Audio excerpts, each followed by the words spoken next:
Hello friends, welcome to another session of our PYQ discussion. We are covering polity PYQs of 30 years and this is the lecture number 12. Already हम 11 lecture कर चुके हैं अपनी polity के। इस series में इस DMP सीरीज में हम क्या चीज़ सीखते हैं, थोड़ा सा इसके बारे में डिस्कस करते हैं। देखिए, हर क्वेश्चन का हम डिटेल में सॉल्यूशन करते हैं और जो भी रिलेवेंट वैल्यू एडिशन है जो हमें एग्जाम के लिए ध्यान रखना है वो हम यहीं पर उसको सोल्व करते हैं और ये PDF आपको टेलीग्राम ग्रुप पर मिल जाती है। इसके अलावा जो भी एलिमिनेशन ट्रिक्स वगैरह होती हैं कि भाई कभी कभी क्वेश्चन एलिमिनेशन से हमारा सोल्व हो जाता है तो हमारा टाइम भी सेव होता है और हमें ज़्यादा एफर्ट भी नहीं पुट करना पड़ता। और तीसरा एप्टीट्यूड होता है एक MCQ को सोल्व करने का, वो भी हम इन वीडियोज़ में सीखते हैं।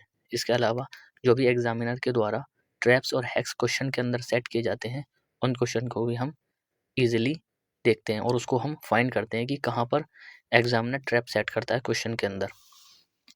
तो ये हमारा लेक्चर नंबर 12 है। तो चलिए स्टार्ट करते हैं। First question, the authorisation for withdrawal of funds from consolidated fund of India must come from. देखिए, कंसोलिडेटेड फंड ऑफ इंडिया में से अगर हमें मनी को विड्रॉल करना है तो उसके लिए एक अथोराइजेशन की जरूरत पड़ेगी और वो अथोराइजेशन कौन देगा? वो अथोराइजेशन देगा हमारा पार्लियामेंट। इस क्वेश्चन का राइट आंसर है ऑप्शन नंबर बी। ये 2011 में क्वेश्चन पूछा गया था। ठीक है, तो पार्लियामेंट के अथोराइजेशन की यहाँ पर नीड होती है। अच्छा, ये किस आर्टिकल में मेंशन है? ये आर्टिकल 266 में मेंशन है कि कोई भी मनी पार्लियामेंट लॉ के बगैर कंसोलिडेटेड फंड ऑफ इंडिया से विड्रॉल नहीं किया सकता। तो यहाँ पर हमारे पार्लियामेंट के लॉ की हमें ज़रूरत पड़ेगी। अगर हमें कंसोलिडेटेड फंड ऑफ इंडिया से मनी को विड्रॉल करना है तो पार्लियामेंट की लॉ की यहाँ पर ज़रूरत पड़ेगी हर हाल में। ये इतना हमें ध्यान रखना आर्टिकल 266 जो कि बहुत ज़्यादा इंपॉर्टेंट है और नेक्स्ट एग्जाम में ये पूछा जा सकता है। चलिए क्वेश्चन नंबर 2, ये भी 2011 का क्वेश्चन है। All revenues received by union government by way of taxes and other receipts for the conduct of government business are credited to the. देखिए, इसमें बोल रहा है कि जितने भी रेवेन्यूज होते हैं जो हमारी यूनियन गवर्नमेंट रिसीव करती है टैक्स के द्वारा और जो अदर रिसिप्ट होती है, ठीक है, तो ये सारा जो रेवेन्यू है ये कहाँ पर जाता है? तो ये जाता है हमारा कंसोलिडेटेड फंड ऑफ इंडिया में। इस क्वेश्चन का राइट आंसर है ऑप्शन नंबर सी। ओके, क्या बोलता है कि हमारा कंसोलिडेटेड फंड जो है ना वो प्राइमरी फंड है ऑफ द यूनियन गवर्नमेंट का, जहाँ पर सारी रेवेन्यूज जैसे टैक्स, लोन्स और अदर रिसिप्ट जो है ये सारी उसमें जाती हैं, उसमें सारा डिपॉजिट होता है। ठीक है, और गवर्नमेंट की जितनी भी स्पेंडिंग होती हैं वो पार्लियामेंट के अप्रूवल के द्वारा यहीं से की जाती है और जो भी मनी की नीड होती है वो इसी फंड से ड्रॉन किया जाता है। इस क्वेश्चन का राइट आंसर है हमारा सी। अब एक होमवर्क आपका ये है कि एक होता है हमारा कंसोलिडेटेड फंड ऑफ इंडिया, एक होता है हमारा पब्लिक अकाउंट और एक कौन सा होता है हमारा कंटिजेंसी फंड ऑफ इंडिया। क्या आप मुझे इनके आर्टिकल्स बता सकते हैं? कंटिजेंसी फंड ऑफ इंडिया, देखिए कंसोलिडेटेड फंड ऑफ इंडिया जो है वो आर्टिकल 266 में मेंशन है। पब्लिक अकाउंट जो है हमारा ये भी 266 में मेंशन है और कंटिजेंसी फंड ऑफ इंडिया ये 267 में मेंशन है। अब इनमें जो भी डिफरेंस है वो आप एक टेबल बनाएंगे, उस पर लिखेंगे और उसको अपनी वॉल पर पेस्ट कर देंगे। ठीक है, जहाँ पर आप पढ़ते हैं वहाँ पर, जिससे कि आपको कभी भी कन्फ्यूजन ना हो और इस क्वेश्चन में आपको अगर फ्यूचर में क्वेश्चन पूछा जाए तो आप इजीली उसको कर सकें। तो ये लक्ष्मीकांत में दिया हुआ है, टेबल में बाकायदा ये दिया हुआ है, तो वहाँ से आप इसको कर सकते हैं। हम यहाँ पर वो चीज़ डिस्कशन ज़्यादा नहीं करेंगे जो कि हमारी स्टैंडर्ड बुक्स में दिया हुआ है। हम यहाँ पर रिलेवेंट चीज़ें यहाँ पर डिस्कस करेंगे। अब चलते हैं हम क्वेश्चन नंबर 3 पर। कॉन्स्टिट्यूशनल गवर्नमेंट मीन्स, ये क्वेश्चन इतनी बार रिपीट होता है इस एग्ज़ाम में, बहुत ज़्यादा ये रिपीट होता है। तो कॉन्स्टिट्यूशनल गवर्नमेंट का मीन्स क्या है?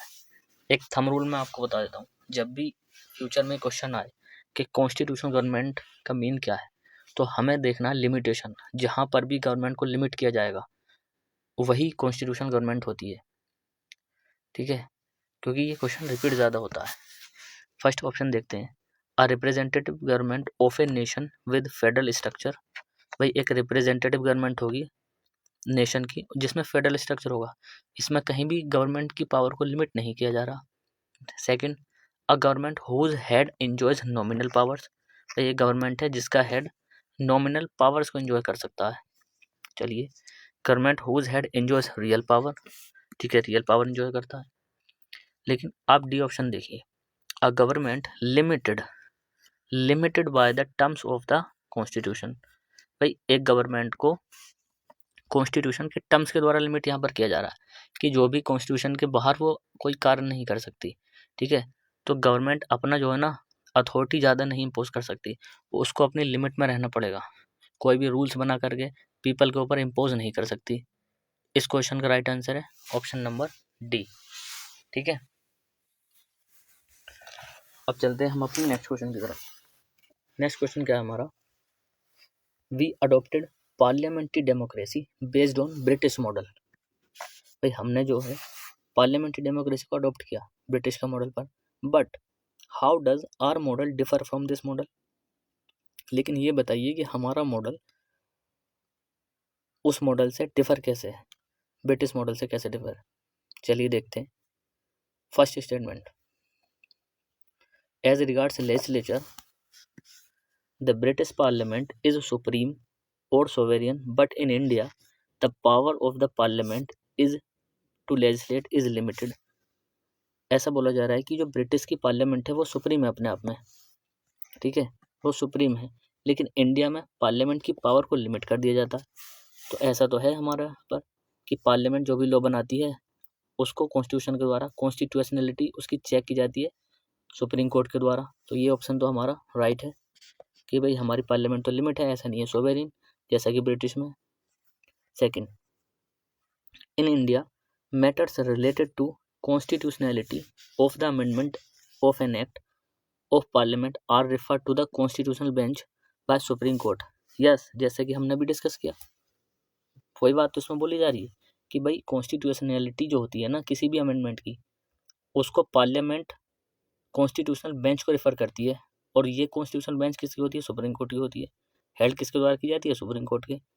यस, तो इसलिए हमारी पार्लियामेंट सोवेरेन नहीं है, कंप्लीटली सोवेरेन नहीं है, उसकी पावर को लिमिट किया जा सकता है, उसके रूल्स और एक्ट को कॉन्स्टिट्यूशन सुप्रीम कोर्ट के द्वारा चेक किया जा सकता है, जुडिशियल रिव्यू यहाँ पर आता है, ठीक है। सुप्रीम कोर्ट के पास जुडिशियल रिव्यू की पावर है कि वो एग्जामिन कर सकती है किसी भी पार्लियामेंट की लॉ की कॉन्स्टिट्यूशनैलिटी को, ओके। ये यहाँ पर हमें ध्यान रखना है।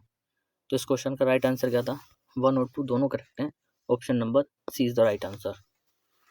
इतना हमें ना रखना, और ये बहुत ज़्यादा बार रिपीट होना है भी, पार्लियामेंट्री डेमोक्रेसी या पार्लियामेंट्री गवर्नमेंट या कॉन्स्टिट्यूशनल गवर्नमेंट।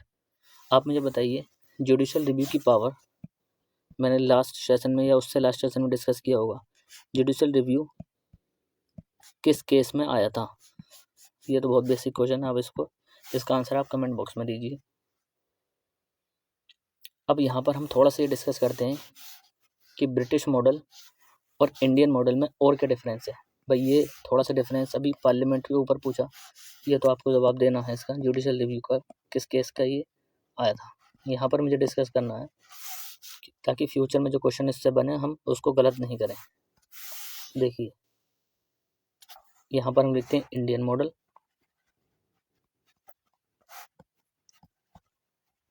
और दूसरा ब्रिटिश मॉडल।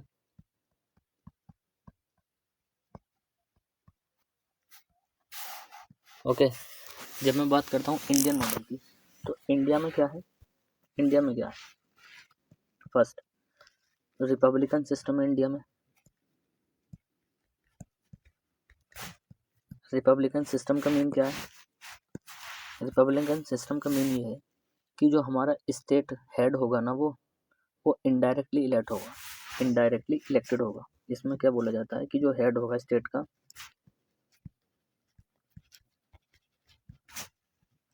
ये इनडायरेक्टली इलेक्ट होगा, इनडायरेक्टली इलेक्ट, ओके। लेकिन ब्रिटिश मॉडल में क्या बोला जाता है, यहाँ पर मोनार्किकल सिस्टम है, यहाँ पर कैसा है, मोनार्किकल, इसमें क्या बोला जाता है यार, जो हेड होगा वो हेरिडिटरी होगा, ठीक है। इसमें जो बोला जाता है, इसमें ये बोला जाता है जो हेड होगा ना स्टेट का, हेड ऑफ स्टेट, वो हेरिडिटरी बेसिस पर होगा, मतलब कि वो यू नो हेरिडिटरी बेसिस पर चलेगा, आनुवांशिक बेसिस पर चलेगा कि राजा का बेटा राजा ही बनेगा, इस बेसिस पर, जैसे कि किंग और क्वीन। दूसरा डिफरेंस ये है कि हमारे यहाँ पर जो है वो कॉन्स्टिट्यूशनल सुपरमेसी है, मतलब कॉन्स्टिट्यूशन हमारा सुप्रीम है, कॉन्स्टिट्यूशन सुपरमेसी है। लेकिन ब्रिटिश में क्या है, पार्लियामेंट्री सुपरमेसी है,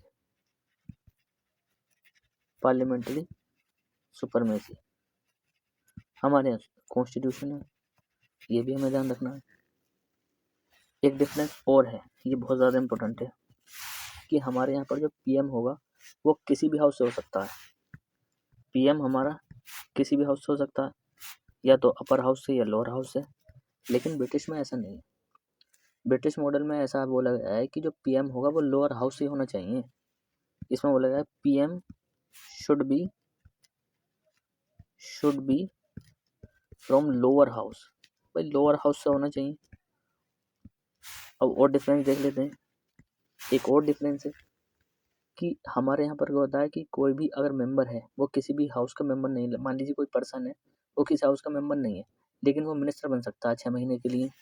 तो कुछ पर्सन है हमारे यहाँ पर, मान लीजिए कि वो मेंबर नहीं है, किसी भी हाउस का मेंबर नहीं है, लेकिन वो उसको एज अपॉइंट किया जा सकता है मिनिस्टर, और कितने टाइम के लिए, 6 मंथ के लिए।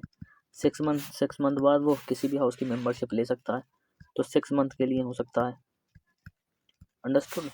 बट ब्रिटिश में ऐसा नहीं है, ब्रिटिश में क्या है कि जो मेंबर्स होते हैं ना पार्लियामेंट के, उन्हीं को एज अ मिनिस्टर अपॉइंट किया सकता है। इसमें बोला है कि जो मेंबर्स होते हैं ना, मेंबर्स को ही यहाँ पर मिनिस्टर बनाया जाता है, ठीक है। अब एक और पॉइंट है कि हमारे सिस्टम में क्या है, कोई भी लीगल रिस्पॉन्सिबिलिटी मिनिस्टर्स की नहीं है, no legal responsibility of ministers. इसका मतलब क्या हुआ, ministers are not required to countersign the official acts, मतलब कोई भी ऑफिशियल एक्ट है उस पर ज़रूरी नहीं है कि मिनिस्टर्स के द्वारा वो साइन किया जाएगा, ठीक है। तो ministers are not required to countersign the official act. लेकिन ब्रिटिश मॉडल में क्या है, यहाँ पर लीगल रिस्पॉन्सिबिलिटी है मिनिस्टर्स की, लीगल रिस्पॉन्सिबिलिटी ऑफ मिनिस्टर्स, और जो भी एक्ट वगैरह होते हैं वो काउंटर साइन किए जाते हैं, ठीक है। हर मिनिस्टर साइन करता है हर ऑफिशियल एक्ट पर। इसमें ऐसा नहीं है, यहाँ पर हमारे क्या प्रेसिडेंट ने अगर साइन कर दिया तो मिनिस्टर को साइन करने की जरूरत भी नहीं है, ठीक है। तो ये था। एक और है, हमारे यहाँ पर कोई भी शैडो कैबिनेट तरीके का कोई कॉन्सेप्ट है नहीं, कोई भी शैडो कैबिनेट नहीं है हमारे यहाँ पर, ये नहीं है। लेकिन ब्रिटिश मॉडल में क्या है कि यहाँ पर शैडो कैबिनेट है, और ये जो शैडो कैबिनेट है ना, ये लीडर ऑफ अपोजिशन की होती है, मतलब अपोजिशन की होती है, ठीक है, ताकि बैलेंस हो सके रूलिंग कैबिनेट में और अपोजिशन में, समझ गए। ये अपोजिशन के द्वारा होती है, इतना यहाँ पर ध्यान रखना। तो ये था पूरा सिस्टम यहाँ पर हमने देखा, ये हमें ध्यान रखना क्योंकि इससे क्वेश्चन बन सकता है, लाइक ये पीएम या फिर ये मेंबर से रिलेटेड जो भी हमने डिस्कस किया, ये हमें ध्यान रखना हर हाल में। नेक्स्ट अगर क्वेश्चन बनेगा तो ये हमसे ही बन सकता है, ओके। इस क्वेश्चन का राइट आंसर था वैसे सी था। अब नेक्स्ट क्वेश्चन की तरफ चलते हैं। The parliamentary system of government is one in which, अब देखिए पार्लियामेंट्री सिस्टम आ गए, जब भी मैंने आपको पहले ही बताया पार्लियामेंट्री सिस्टम में रेस्पॉन्सिबिलिटी की बात आई, कॉन्स्टिट्यूशनल गवर्नमेंट में लिमिटेशन की बात आई। Parliamentary system of government, all political in the parliament are represented in the government. यहाँ पर मेरे हिसाब से पार्टीज होने चाहिए, तो ये थोड़ी प्रिंट यहाँ पर टाइपिंग मिस्टेक है, यहाँ पर होगा ऑल पार्टीज, ये करेक्शन कर लीजिएगा। All the parties in India parliament are represented in India. क्या ये पार्लियामेंट्री सिस्टम है? कहीं रेस्पॉन्सिबिलिटी बात हो रही है कि ऐसे बोल दिया गया कि सभी पार्टीज पार्लियामेंट में होंगी? ये तो मुझे नहीं लग रहा, ऑप्शन भी चेक करूंगा मैं। ए गवर्नमेंट इज रेस्पॉन्सिबिलिटी की बात आई to the parliament and can be removed by it. चलो यहाँ पर आई, थोड़ा इसको होल्ड कर लेते हैं, ऑप्शन हमें सारे ही पढ़ने हैं। The government is elected by the people and can be removed bye. भाई गवर्नमेंट इलेक्ट की जाती है लोगों के द्वारा और उन्हीं के द्वारा रिमूव की जा सकती है, इसमें भी कहीं ना कहीं रेस्पॉन्सिबिलिटी की बात नहीं आई। Government is chosen for parliament but can not be removed by it before completion of a fixed term. ये तो कम्प्लीटली रॉन्ग ही है कि अगर गवर्नमेंट चूजन कर लिया पार्लियामेंट के द्वारा, उसके फिक्स टर्म से पहले उसको रिमूव नहीं किया सकता। किया सकता है ना रिमूव, तो कोई मोशन आ गया, नो कॉन्फिडेंस मोशन के द्वारा किया सकता है, तो ये तो ऑप्शन डी तो हम इजीली एलिमिनेट कर देंगे। लेकिन मैंने बात की रेस्पॉन्सिबिलिटी की बात आएगी, तो रेस्पॉन्सिबिलिटी की बात तो एक ही ऑप्शन मुझको दिख रही है, the government is responsible to the parliament and can be removed by it. तो जो भी गवर्नमेंट बनेगी वो पूरी पार्लियामेंट को रेस्पॉन्सिबल है और नो कॉन्फिडेंस मोशन को पास करके उसको हटाया भी जा सकता है। तो इस ऑप्शन का राइट आंसर था बी। ठीक है, इसका बी आंसर था। कलेक्टिव रेस्पॉन्सिबिलिटी क्या मतलब होता है इसका, कि जो हमारी काउंसिल ऑफ मिनिस्टर है ये प्राइम मिनिस्टर के द्वारा लेड की जाती है, ये पूरी कलेक्टिव रेस्पॉन्सिबल होती है लोकसभा को। ओके, और एक होता है नो कॉन्फिडेंस मोशन, और इसी के जरिए गवर्नमेंट को रिमूव किया सकता है। और फिर हम देखते हैं कि इस ऑप्शन का राइट आंसर है बी, ये इतना हमें ध्यान रखना। अब क्वेश्चन नंबर 6 पर चलते हैं। एक कॉन्स्टिट्यूशनल गवर्नमेंट, अब फिर आगे देखिए, अभी हमने डिस्कस किया था ना, अभी ये क्वेश्चन नंबर 2021 में डिस्कस किया था कॉन्स्टिट्यूशनल गवर्नमेंट, और ये पीछे भी पूछा जा चुका है 2020 में। क्या बात की थी मैंने? Limited by limited government, constitution होगी लिमिटेड गवर्नमेंट। ये देखिए कितना रिपीटेशन है। Next question, question number 7, the democracy superior virtue lies in fact that it calls into activity. But democracy का सुपीरियर वर्चू किस में लाई करता है? The methods, first the intelligence and character of ordinary man and woman. सबसे पहले आप ये बताइए मुझे, डेमोक्रेसी क्या होता है? डेमोक्रेसी, देखिए डेमोक्रेसी का मतलब होता है rule of people, rule of people. Demo का मतलब पीपल और क्रेसी का मतलब rule. Okay, rule of people. अब रूल ऑफ पीपल जिसमें थोड़ा सा सेंस दे रहा हो वही हमारा राइट आंसर होगा। The methods for strengthening executive leadership, यहाँ पर तो कहीं मैन की और ऑर्डिनरी मैन कोई बात नहीं हुई, नहीं पीपल की बात हुई। A superior individual with dynamism and vision, तो ठीक है सी हो सकता है। A band of dedicated party workers, party workers की बात हो रही नहीं। अब हमें ए और सी में कन्फ्यूजन हो सकता है क्योंकि इसमें भी थोड़ा इंडिविजुअल के डायनेमिज्म और विजन की बात कर रहा है, और ए में बोल रहा है intelligent character of ordinary man. अब देखिए थोड़ा सा हम यहाँ पर माइंड लगाएंगे और सोचेंगे कि डेमोक्रेसी है तो कहीं ना कहीं जो ऑर्डिनरी मैन होते हैं, जो आम नागरिक होते हैं, उन्हीं के डेवलपमेंट की बात की जाती है। ठीक है भाई, इंडिविजुअल को विजन आप कब दिखाओ? सबसे पहले ऑर्डिनरी मैन की बात होगी ना, जो आम लोग हैं उन्हीं का देखा जाएगा, उन्हीं का पार्टिसिपेशन होगा, उन्हीं का इंटेलिजेंस के हम बिल्ड करेंगे।